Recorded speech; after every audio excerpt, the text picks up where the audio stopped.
How do you fix broken marriages when yours is already bleeding? That was the question Dr. Chukunwoke asked himself every morning before stepping into his office. The same office where couples held hands, lied through their smiles, and pretended therapy could stitch back loyalty. The rain outside Lagos hit the glass wall of his clinic like tiny confessions. Inside, Chuka sat across from a couple screaming over who forgot their anniversary. He wore his practiced smile, calm, patient, detached, but inside, he was crumbling. His marriage had stopped breathing months ago. He just hadn't signed the death certificate yet. When the couple finally left, still angry but clutching his brochure like hope, Chuka sank back into his leather chair. He removed his glasses and stared at his wedding ring, dull, loose, meaningless. At home, Adiz, his wife of 7 years, had become a stranger. They still shared a house, but not a life. She avoided his touch like it carried guilt. The only time her voice softened was when she was on her phone, whispering to someone named Emeka. That night, he arrived home past 10. The house smelled of perfume that wasn't hers. She was on the couch, scrolling through her phone. "You're home," she said flatly, eyes still on the screen. "I live here," he replied with a faint smile. Barely.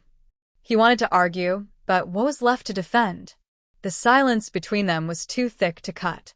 In the shower, he leaned against the tiles, water sliding down his face like tears he refused to shed. He used to believe love could heal anything, but that was before he became the man who saved everyone except himself. The next morning, his secretary knocked softly. "Doctor, your new client is here." He didn't look up. "Give me 5 minutes. She insists she doesn't want anyone else. Says it's urgent." Chuka sighed, put on his smile, and walked into the therapy room. The woman standing by the window wasn't what he expected. She wasn't the usual anxious housewife or the dramatic influencer couple. She stood tall, graceful, wearing grief like silk. Her eyes met his, steady and unreadable. "I came alone," she said quietly. "My husband doesn't believe in therapy. But I need to remember what peace feels like." Her name was Ifeanyi Okori. Something in the way she said peace made his chest tighten. He offered her a seat, and as she sat, a soft perfume drifted between them, gentle, almost nostalgic. She began to speak, and her voice had a tremor that crawled under his skin. "Everyone says I'm lucky," she murmured, "that I have everything. But what they don't know is, I haven't felt seen in years." Chuka looked up from his notepad. He'd heard 1,000 confessions before, but something about hers, the calm, the ache, the quiet desperation, reached places his own wife's silence used to live in. He closed his notebook slowly. "You're in the right place," he said. But even as he said it, he wasn't sure who he was trying to convince, her or himself. Ifeanyi came back the next week wearing a different dress, but the same sadness. She sat without being told, crossed her legs neatly, and stared at the framed quote on his wall. "Love is a decision." A tired smile tugged her mouth. "Does love still count if only one person is deciding it?" she asked. Chuka felt that. He tilted his head. "Tell me what happens at home." She inhaled like she was about to dive. "My husband likes order. Likes to be admired. People think we're perfect. I play my part. Smile in pictures. Host his friends. Wear what he wants. But when guests leave, he goes to his study. I stay in the room. We don't fight. We just don't exist." Her voice didn't shake. That was worse than tears. "Do you feel unsafe?" he asked carefully. She shook her head. "No. I feel unseen. I feel like furniture. Beautiful, expensive, irrelevant." Something stung behind his ribs. That was the exact word he once feared to use for his own marriage. He leaned forward. "When is the last time someone asked you how you were?" She actually laughed, a short, disbelieving sound. "Today. You." Silence stretched. Not the awkward kind. The human kind. He wrote something on his pad just to stop himself from staring at her. She watched his hand. "You look tired," she said. He blinked. Clients didn't observe him. "I'm fine." "You help people for a living," she said softly. Who helps you? For a split second, his mask dropped. He saw himself in her. Two people married, loved publicly, starving privately. He cleared his throat. Let's keep the focus on you. Of course, doctor. She smiled, but her eyes said she'd seen him. When the session ended, she stood slowly, like leaving this room meant returning to a cage. Thank you, she said. This is the only place I don't feel like I'm performing. He walked her to the door. You can always come back. She looked at him a bit too long. That's the problem, she murmured. I want to. When she left, her perfume lingered. He stood there longer than he should have. That evening he drove home to a dark house. Adi's car was outside, but the living room lights were off. He found her in the bedroom, back turned, phone glowing in her hand. You didn't cook? He asked gently. I ate, she said without looking up. We could have eaten together. You came late, he swallowed. I was working. You're always working, Chuka, and you're always somewhere else. She stiffened. He regretted it immediately. Her phone buzzed on the bed. He saw the name again, Emeka. She grabbed it too fast. Your patient? She asked coolly, changing the subject. The woman that came today. Pretty. He froze. You saw her? I was dropping something for your secretary. She looked expensive. Be careful, Lagos women know how to cry. It was a joke. But her eyes were sharp. Accusing. As if she was the one who had a right to be suspicious. I'm a therapist, Ada. That's my job. Yeah. Fix everybody. She lay down and turned her back. Good night. He stared at her spine under the duvet, the spine he used to kiss, the woman he used to undress slowly, like a gift. Now they shared space like flatmates. Around 11:47 p.m., he picked up his phone. Hope you got home safe, he typed. He stared at it, deleted it, then typed again. You were honest today. That's brave. He hovered over send. A married therapist texting a married client at midnight. Bad line. He sent it. The message showed delivered but not read. He dropped the phone and lay back. 3 minutes later, it lit up. Ifeanyi. Thank you, doctor. It's nice to finally be heard. He should have left it there. But he replied. Chuka, you deserve to be. The dots appeared, disappeared, appeared again. Ifeanyi. Good night. He smiled to himself in the dark. In another house in Lagos, his wife was probably smiling at her own screen too. 2 marriages. For phones. Too many silences. And somewhere deep inside him, a line, the professional line, the moral line, the loyal line, bent just a little. The following Monday, the rain returned. Lagos smelled of wet dust and secrets. Ifeanyi came into the office wrapped in a shawl. Her wrist was bruised. Chuka noticed immediately. What happened? He asked. She smiled too quickly. It's nothing. I slipped in the bathroom. He didn't believe her, but he'd learned not to push. Some truths only came out when they were ready. Throughout the session, she was distant, voice softer than usual. When she finally spoke, it wasn't about her husband. Do you ever feel like you're saving people while you drown? The question caught him off guard.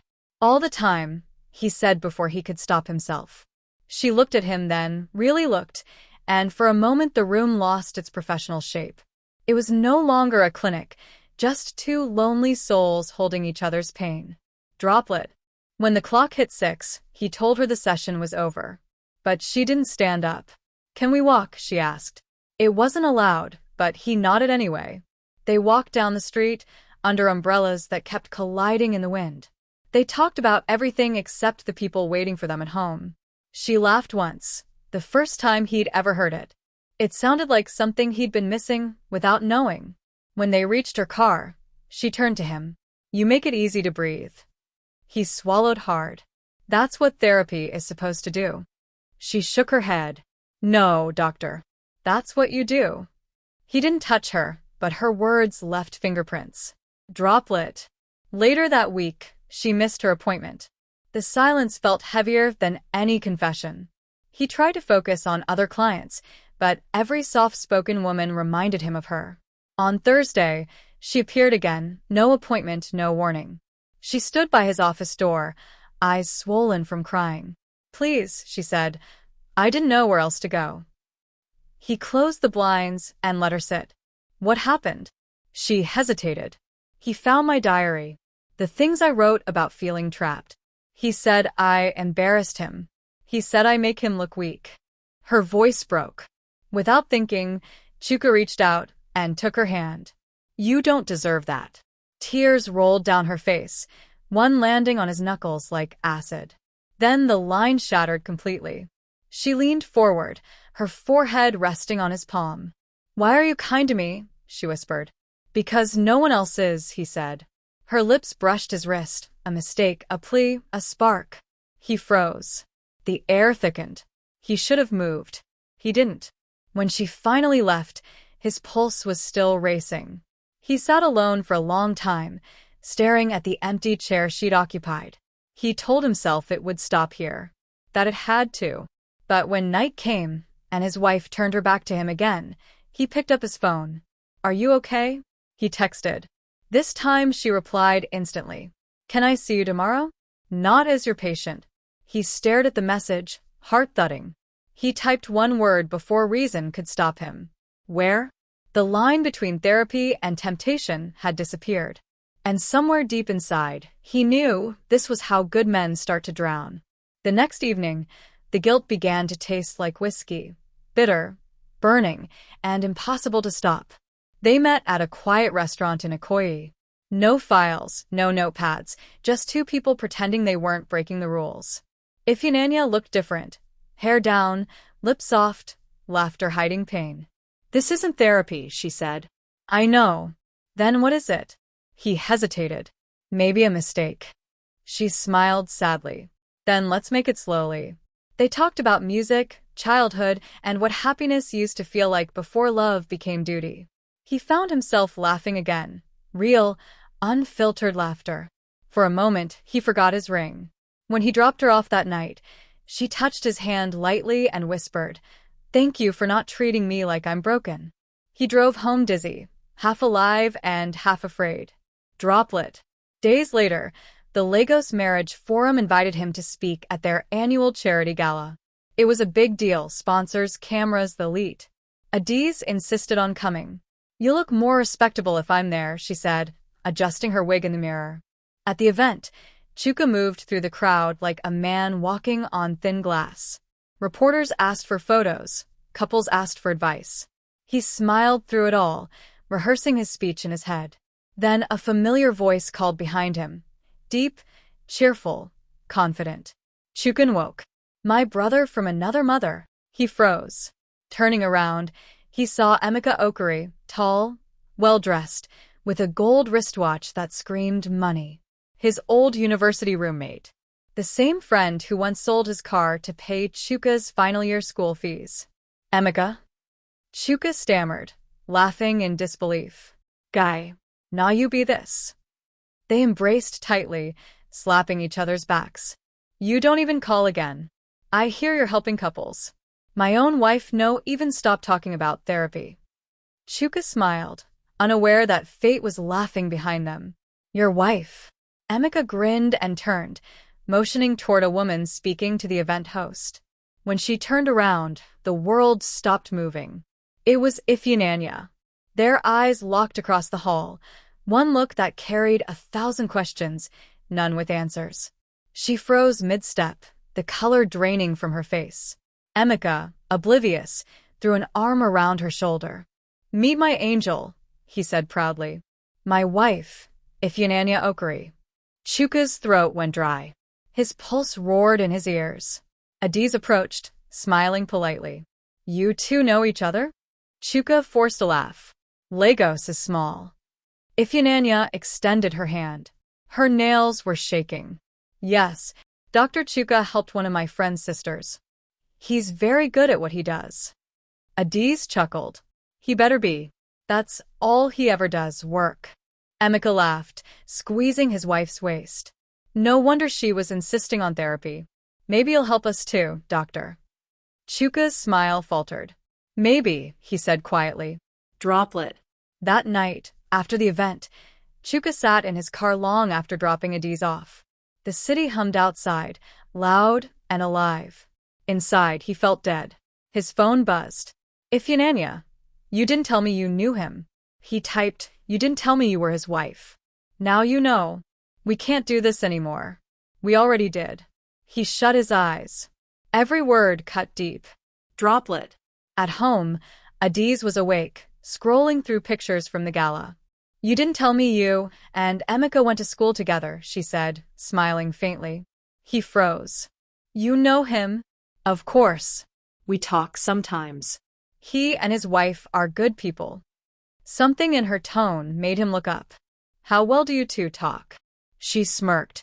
Don't start. He turned away, heart thudding, a quiet dread forming. Somewhere between love, friendship, and betrayal, the truth was circling closer, waiting for the night when all the lies would finally collide. The rain came again that night, heavier than before, as if the sky itself couldn't bear their secrets anymore. Chuka hadn't slept in 2 days. He'd stopped eating. Every ring of his phone made him flinch. Every thought began and ended with her. Ifyananya, his best friend's wife. The woman who'd become both his cure and his curse. He tried to bury himself in work, but every client's confession sounded like his own guilt replayed through different mouths. At sunset, his phone lit up. Ifyananya, we need to talk. Just once more. Please. Chuka, we can't keep meeting like this. Ifyananya, then meet me once. To end it properly. He should have said no. Instead, he found himself standing in the rain outside room 207 of a quiet hotel in Victoria Island, his heart racing faster than reason. Droplet. When she opened the door, she wasn't wearing diamonds or perfection, just a plain black dress and eyes swollen from crying. I didn't come to seduce you, she said softly. I didn't come to forgive you, he replied. They both laughed, but it sounded like sorrow. Inside, the room was dim, curtains drawn, air thick with something that wasn't perfume but memory. I thought if I loved him enough, he'd see me, she began. But love doesn't work that way. You can't make a blind man see. You can only stop walking into walls. He looked at her, seeing the bruises that makeup couldn't hide. You deserve peace, Ifyananya. She met his gaze. And you? What do you deserve? He smiled faintly. Maybe silence. For a moment, neither spoke. The distance between them felt like a prayer waiting to be broken. She stepped closer, voice trembling. You make me feel like I still exist, Chuka. He reached for her face before his mind could stop his hands. And then, the world went quiet. No more therapy, no more rules, just two damaged souls holding on to something that shouldn't have been theirs. The kiss was slow, hesitant, desperate, the kind that starts as goodbye, but tastes like beginning. Droplet. A knock thundered through the room. Then another. Louder. Ifyananya? A voice barked from outside. Her body went rigid. No, she whispered. No, it can't be. Before Chuka could move, the door burst open. Standing there, breathing hard, was Adiz. Behind her, Emeka. For a second, time forgot to move.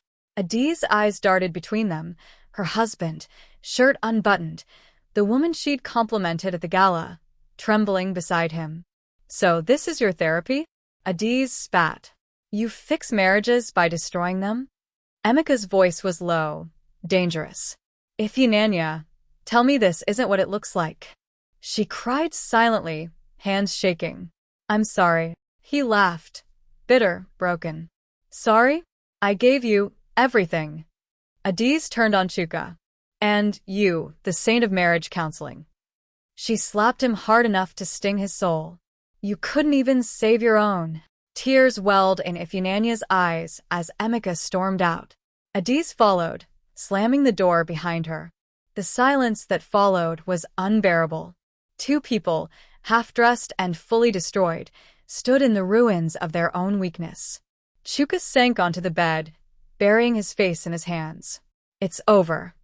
Ifyananya knelt beside him, whispering through her sobs. No, it's just the beginning of the punishment we both deserve. Outside, thunder rolled. Inside, They sat like statues carved from guilt, knowing the world they'd built on stolen moments had finally come crashing down. Morning came too soon. The city moved on as if nothing had happened, but for Chuka, every sound was heavier, every light too bright, every breath a reminder. The news spread fast. Someone from the hotel staff had recognized him.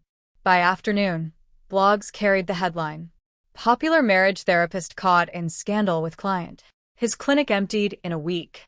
Clients canceled sessions, sponsors withdrew, and the polite smiles of Lagos society turned into whispers. Adiz moved out quietly.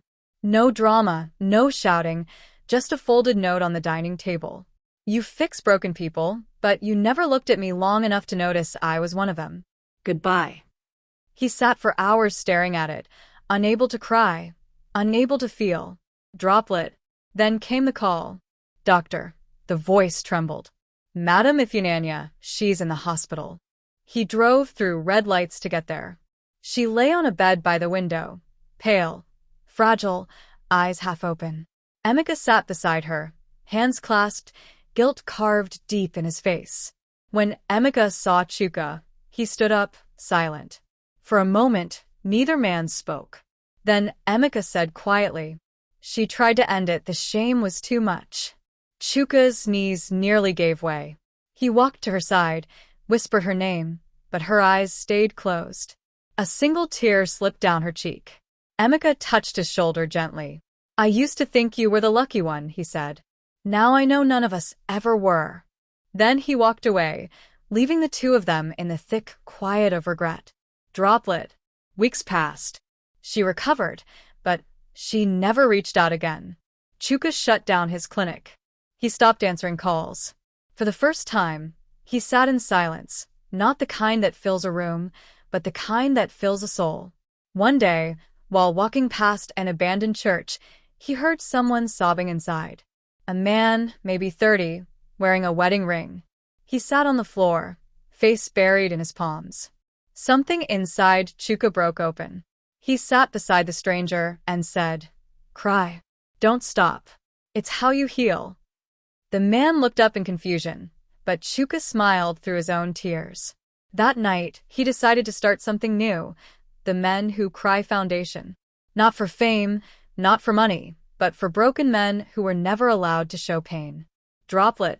Months later, as he packed the last of his files from the clinic, a small brown envelope slid under the door. No name, no address. He opened it. Inside was a handwritten letter in familiar cursive. "Maybe love wasn't meant to fix us. Maybe it was meant to break us open enough to feel again. Thank you for reminding me I could still feel."